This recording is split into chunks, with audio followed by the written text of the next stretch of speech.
আর ঠিক যেরকম আপনাদের বলছিলাম যে আজ আশা কর্মীদের যে স্বাস্থ্য ভবন অভিযান, তার আগে জেলায় জেলায় তাদেরকে আটকে দেওয়া হচ্ছে। মালদার ছবি রাখবো আপনাদের সামনে। মালদা স্টেশনে অর্থাৎ গতকাল রাতে মালদা স্টেশনে ট্রেন ধরার আগেই আটকে দেওয়ার অভিযোগ সামনে আসে। কিসের এগুলো? আমি করতাম, তুমি করছো তারপর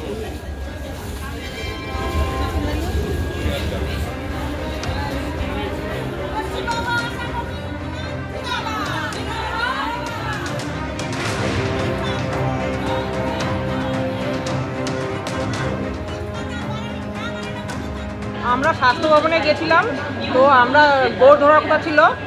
এবার আমাদের সবাইকে ঘরে আটকে রেখেছে, আমাদেরকে কোথাও যেতে দিচ্ছে না, বাথরুমে যেতে দিচ্ছে না। প্রচণ্ড আমরা গ্রামের মানুষ সন্ধ্যাবেলায় খেয়ে নিই, আমরা খিদে পেট জ্বলছে, তাও শুনছে না, কিছু খেতেও দিচ্ছে না আমাদেরকে। আমরা আজকে এখানে ট্রেন ধরতে এসেছিলাম পশ্চিমবঙ্গ আশাকর্মী ইউনিয়ন আমাদের মালদা জেলার পক্ষ থেকে। আজকে আমরা গৌড় ধরার কথা ছিল। আমরা এখানে 70-80 জনের মতন আশাকে আটকে দেওয়া হয়েছে। আমাদের 7 তারিখে যে স্বাস্থ্য ভবন অভিযান ছিল, সেখানে স্বাস্থ্য ভবনের স্বাস্থ্য সচিব কথা দিয়েছিলেন যে 21 তারিখে আমাদের সঙ্গে বসবেন তিনি। সেই জন্য আমরা আজকে এখানে আমরা মালদা জেলার পক্ষ থেকে যাচ্ছিলাম, আমাদের পুলিশ আটকে দিল, আমাদের ট্রেনে উঠতে দিল না, আটকে ঘরে আটকে রেখে দেওয়া হয়েছে, আমাদের কোথাও যেতে দেওয়া হচ্ছে না। এখন আমরা কোথায় যাব? এত রাত্রে আমরা কোথায় যাব? রিজার্ভেশন ছিল 2-3 জন, তাদেরকেও উঠতে দেওয়া হয়নি, তাদেরকেও আটকে দেওয়া হলো। আশা কর্মীদের প্রতিক্রিয়া আপনারা শুনলেন। তারা যেটা অভিযোগ করছেন যে তাদেরকে যেতে দেওয়া হচ্ছে না, মালদা স্টেশনে তাদেরকে আটকে দেওয়া হয়েছে। কিন্তু কেন আটকে দেওয়া হয়েছে, যখন আটকে দেওয়া হয়েছে তখন ঠিক কি পরিস্থিতি তৈরি হয়, আমরা একবার জানবার চেষ্টা করবো আমাদের প্রতিনিধি সমক লাহিড়ীর কাছ থেকে। সমক, দেখো, আশা কর্মীদের একাংশের আজকে স্বাস্থ্য ভবন অভিযান রয়েছে। সেই কারণে গতকালকে মালদা থেকে শিয়ালদাগামী গৌড় এক্সপ্রেসে ওঠার জন্য প্রায় 40 থেকে 50 জন আশা কর্মী মালদা টাউন স্টেশনে আসে এবং তাদের অভিযোগ, তারা যখন ট্রেনে উঠছিল সেই সময় জিআরপির পক্ষ থেকে বাধা দেওয়া হয় এবং তাদেরকে ট্রেনে উঠতে দেওয়া হয় না। এই পরিস্থিতিতে আশা কর্মীরা মালদা টাউন স্টেশনেই বিক্ষোভ দেখাতে থাকে। পরবর্তী সময় পরিস্থিতি স্বাভাবিক হয়। আশা কর্মীদের অভিযোগ, তাদেরকে ট্রেনে উঠতে দেওয়া হয়নি এবং জিআরপি তাদেরকে বলেছে ওপরের নির্দেশ রয়েছে, সেই কারণেই তাদেরকে উঠতে দেওয়া হয়নি। যদিও জিআরপির পক্ষ থেকে এখনো অব্দি অফিসিয়াল কোনো আমরা প্রতিক্রিয়া পাইনি কেন তাদেরকে ট্রেনে উঠতে বাধা দেওয়া হলো। তাদের কাছে টিকিটও ছিল। দেবস্মিতা, ধন্যবাদ সমক।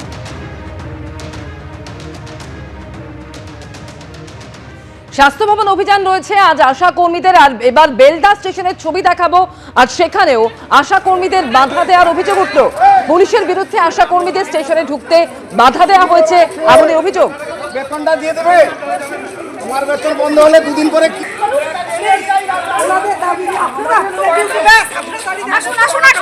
বেলদা স্টেশনে এখন আশা কর্মীদের আটকাচ্ছে পশ্চিমবঙ্গ সরকারের পুলিশ।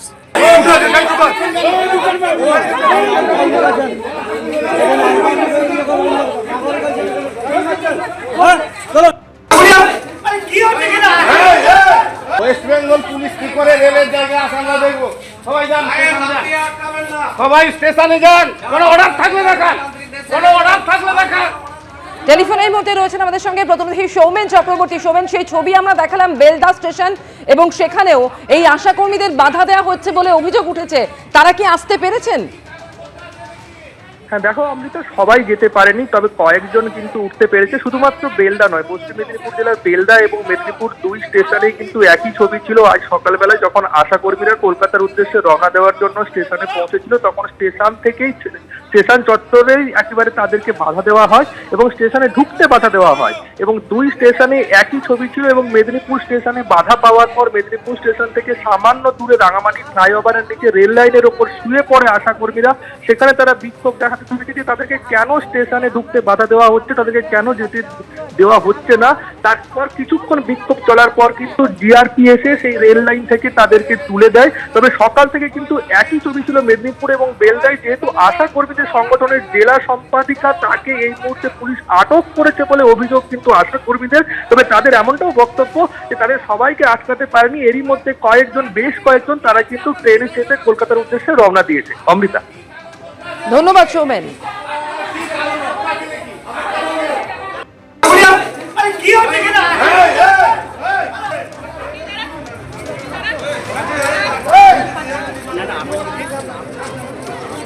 আছে বেতনটা দিয়ে দেবে। তোমার বেতন বন্ধ হলে দুদিন পরে কি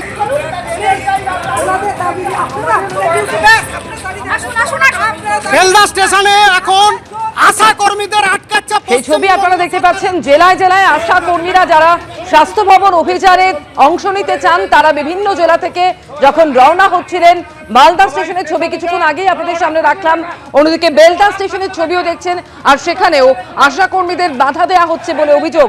পুলিশের বিরুদ্ধে স্টেশনে ঢুকতে বাধা দেওয়ার অভিযোগ উঠছে এবং কয়েকজনকে পুলিশ আটক করেছে বলে অভিযোগ।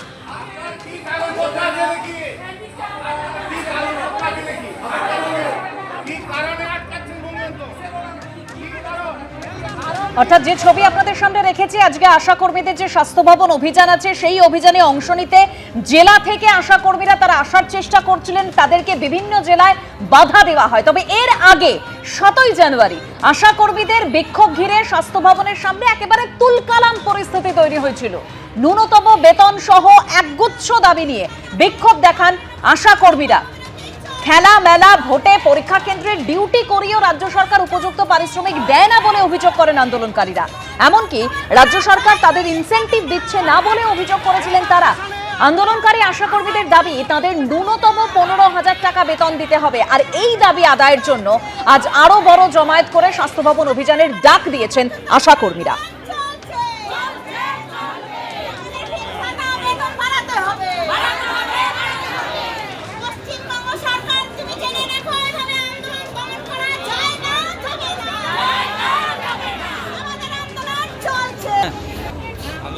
বিজেপি শাসিত রাজ্যের চেয়ে পশ্চিমবঙ্গে আশা কর্মীরা বেশি টাকা পান দাবি করেছেন রাজ্যের স্বাস্থ্য প্রতিমন্ত্রী চন্দ্রিমা ভট্টাচার্য। কেউ দাবি জানালে রাজনৈতিক আন্দোলন দেগে দেওয়া ঠিক নয়, অসত্য কথা বলছেন স্বাস্থ্য প্রতিমন্ত্রী, পাল্টা আশা কর্মী সংগঠনের তরফে দাবি করা হয়েছে। এই আন্দোলনের পেছনে কোনো রাজনৈতিক দল তো অবশ্যই আছে।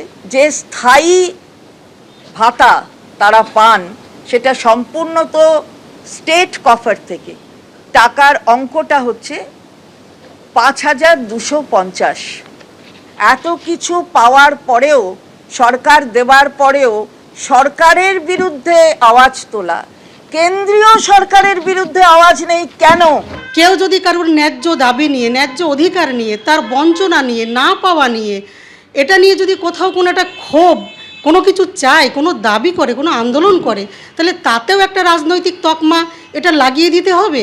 এবিপি আনন্দ, এগিয়ে থাকে, এগিয়ে রাখে।